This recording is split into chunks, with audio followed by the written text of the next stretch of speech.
धक्काबुक्की केली, त्या खाली पडल्या, नंतर त्यांना अटॅक आला, त्याला कोण जबाबदार आहे सांगा ना? पोलीसच जबाबदार आहे ना.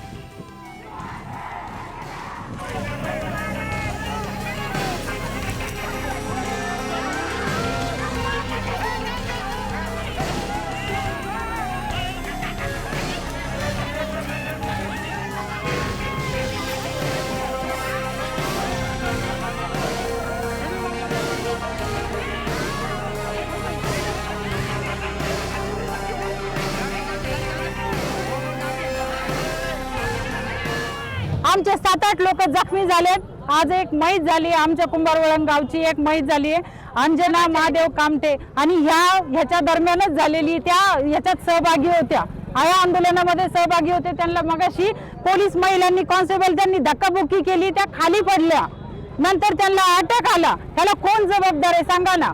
पोलीसच जबाबदार आहे ना. आम्ही शांततेत करतोय, आम्ही महिला कोणी काही बोलतोय का?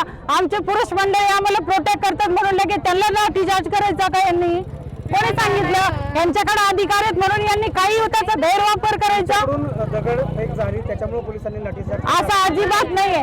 आता हे असंच करणार का? तर आम्हाला खंबीर पाठिंबा कोणाचा नाहीये म्हणून हे असंच बोलणार? त्यांच्याकडे अधिकार आहे, त्यांच्याकडे सगळे नियम आहेत म्हणून ते त्यांचे आमच्यावर लादणार का?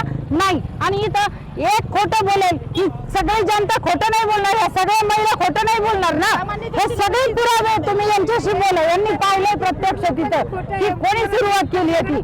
आम्ही फक्त शांततेत गाड्या पुढे बसून होतो, आम्हाला गाड्या जाऊ द्यायच्या नव्हत्या, कारण आम्हाला हा ड्रोन सर्वे जमीन मोजणीचा थांबवायचंच होतं. आम्ही काय समोर बसलो, काही चुकलं का आमचं? आमच्या जमिनीला विरोध. बाबाची बाण फोडला तर दुसरा भाऊ डोक्यात दगड घालतोय त्याच्या, आणि आमची अख्खी जमीन उचलून चालली, आम्हाला काय वाटेल का नाही वाटायचं? हा, आणि शासन जो फटफटीत माणसं आहेत ना त्यांचं पुनर्वसन करते. रेल्वेच्या ह्याच्या ठिकाणी थांबलेले लोक ते त्यांना बंगल्यात पुन्हा बंगला दिला जातो मतदानासाठी, आणि आमची जमीन स्वतःची असून आम्हाला हाकलायचं चाललंय. ते म्हणले होते 5-7 वर्षापूर्वी तुम्हाला जमीन देऊ, नोकऱ्या देऊ, पुन्हा विमानतळात भागीदारी देऊ. आता काय म्हणतात? पैशात बोला. पैशात काय आहे? पैशात काय करायचं पैशाला? अजिबात आम्हाला मान्य. लोक आता मरायला तयार झाले.